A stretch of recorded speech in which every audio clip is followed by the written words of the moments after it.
But You were talking about like you got this advice from Jason Reitman when you're on the set of Ghostbusters, and I mean let's hear it. How did like the Ghostbusters thing? I mean, I guess it's not lost on us that you said you were a fan of 80s content, yeah, Stranger Things, it's like you've been living in this era, and then you ended up in Ghostbusters. Was that just meant to be? Like, how did you end up in? it must have been. I don't know. Like, well, because I was a giant fan, obviously, of the Ghostbusters movies and the Stranger Things, also in season 2 as a Ghostbusters thing, and then I taped for it, and Jason really liked it, and then I'm in it. It's crazy, and it's that also is a complete family affair. That movie, because Jason Reitman, his dad Ivan Reitman, is an amazing, very successful director and producer, directed the original Ghostbusters, and he was the like main producer on it and helped and was there almost every day. Um, and Jason, the entire crew was all crew that Jason has worked with for I think like 14 years. The DP, the guy who's shooting it, Eric Spielberg, is his best friend since he was 13. So it was like a really family like oriented kind of set and really kind of great and closed um, and it was amazing. We shot in Calgary, which was awesome. We had an awesome time there. Yeah, it just is so weird that I ended up doing it. Did I But understand that you didn't know you were auditioning for it or something? yeah, Like, how did that it had work? a code name, and I had seen.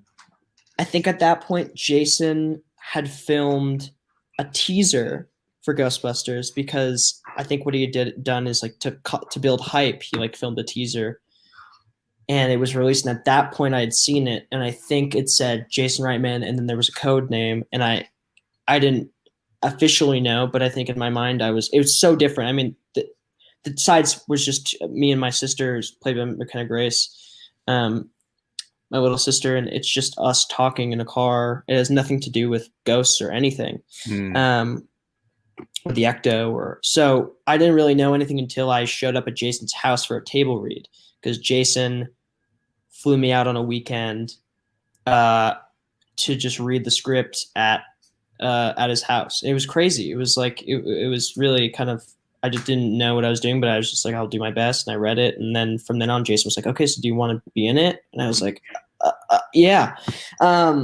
and freaked out, and then we cast the movie, and this movie is so incredible. It's like it takes place in the Ghostbusters 84 universe, not the 2016 Paul Feig Sony movie, and it's like almost kind of a sequel to Ghostbusters, canon.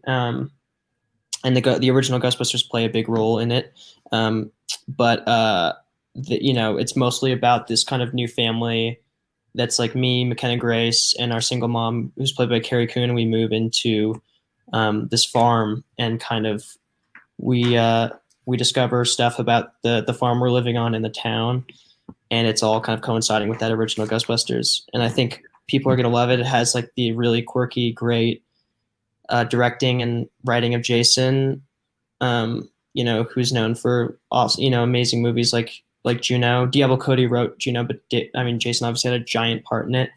Gil Keenan co-wrote this with Jason. Gil Keenan is, I think, any person that is my age or maybe a little older has seen Monster House, which is a huge movie for me as a kid, and a bunch of kids that are my age. And so he co-wrote it. And so it has that really dry, like really, really funny sense of, Bill Murray, Aykroyd, Hudson, Ramis from the 80s, but it also has this really kind of sweet family comedy. I'm so excited for people to see it. Yeah. I think it's also interesting that there's like, I mean, you talked about it's a generational thing with Reitman and his father Right. directing it, and then the story seems to have a generational element Yeah. as well. Yeah, it's the same kind of thing. Yeah. Hopefully more stuff gets, it's because of COVID. This release date's gotten pushed like 3 times, but I'm Yeah. hoping November right now is the release date, and I am so excited. Yeah, I mean, and you have like, look, it's a pandemic, and yet you Yeah. have this coming out. You